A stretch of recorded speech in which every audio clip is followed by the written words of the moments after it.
మళ్ళీ మన నుంచే కావాలి, మళ్ళీ ఇది లైన్లో రావాలి. అందరు మంచిగా ఉండాలి. మనకు మన పార్టీకి కులం లేదు, మతం లేదు, జాతి లేదు.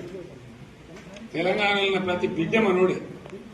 వాళ్ళు ఏ మతం ఉన్నారు, ఏ కులం ఉన్నారు మనకు అవసరం లేదు. ఈ తెలంగాణ బార్డర్ గీత లోపలిన బిడ్డలు అందరు మనోళ్ళే, అందరు బాగుపడాల్సిందే. ప్రతి ఒక్కరికి న్యాయం జరగాల్సిందే. ఆ న్యాయం జరిగి ఆ ఫలితాలు తెలంగాణకు వచ్చేదాకా ఇంకెవ్వడు కొట్లాడాడు, ఎవరితో కాదు. అది అబద్ధాల పంచాంగం. మళ్ళా మనమే కొట్లాడాలి. అంతేనా? పక్క మాట అనేది కొట్లాడదాం కదా. ప్రాణం పోయినా సరే తెలంగాణకు రక్షకులు మనమే. తెగించి కొట్లాడాల్సిందే.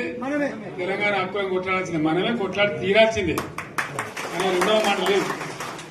కాబట్టి దయచేసి అవసరమైన సందర్భంలో మీ జిల్లా నాయకులు పిలిపిస్తారు, రాష్ట్రం నుంచి నేను కూడా పిలిపిస్తాను. మీకు సిద్ధపడి ప్రత్యక్ష ప్రజా పోరాటాలు లేవదీసైనా సరే మన ప్రాజెక్టులు సాధించుకోవాలి, మన నీళ్లు సాధించుకోవాలి, మన ప్రజలకు అన్యాయం జరుగుతుంటే ఎదురు తిరగాలి, కొట్లాడాలి. తప్పకుండా ప్రజలకు న్యాయం చేసేదాకా మనం ముందు పోతూనే ఉండాలి.